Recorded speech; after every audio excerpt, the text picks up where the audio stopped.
the Longhorns move to the SEC will obviously effectively end this rivalry, at least for a while. And some of the others like, TCU and Tech.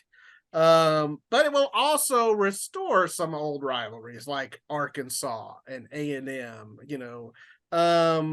So even more than a year away, what is the level of anticipation in Austin for that Aggie-Longhorn reunion? I don't know. I think it's off the charts, don't you think? Well, they've spent the last 12 years saying they don't want to play each other, right?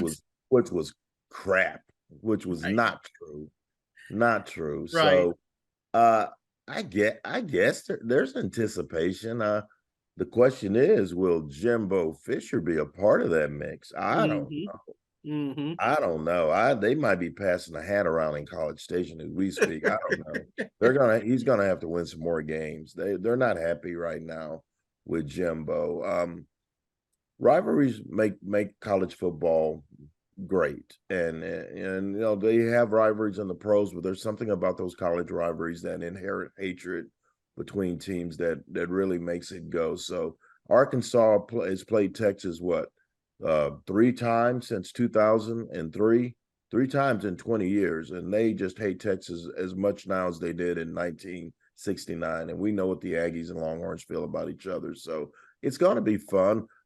Count me as one that's going to miss the Big 12. I love the Big 12. I love the road trips and the friends that I've made along the way, like you, Bryce, and J Dub, and Jenny and Barry in Oklahoma, and everybody else.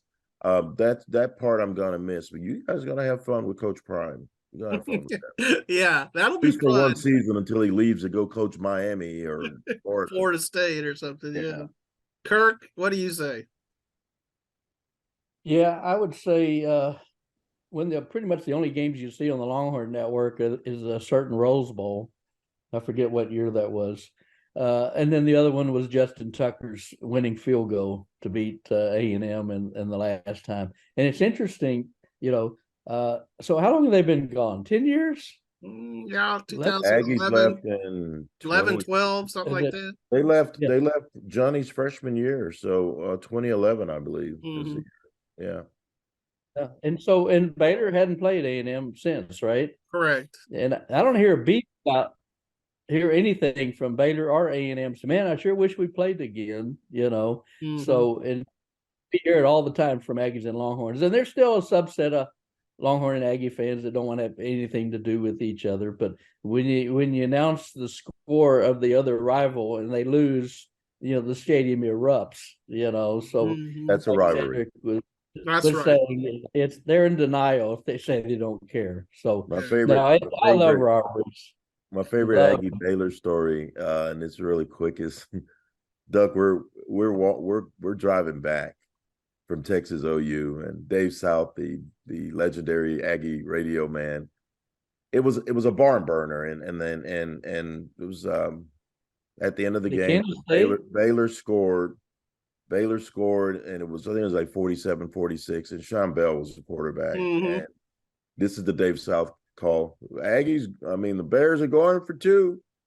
Sean Bell rolls right. He scores. Game over. Post game brought to you by Aggie Insurance.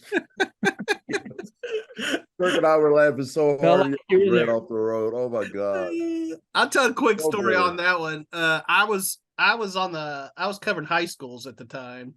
And had done all my Saturday high school stuff, and I would still go to Baylor games and write sidebars and stuff, but it was usually just kind of hit and miss. And Baylor wasn't expected to win that game. No. My wife and I, Janet, we went out to eat in West, and we're having a nice meal, and I'm following the game, and they're like staying in it. And so then when we're driving home, we're listening on the radio. And I look at her and I say, I'm going to go help those guys. And so I got there in time for overtime. I was on the sideline for overtime.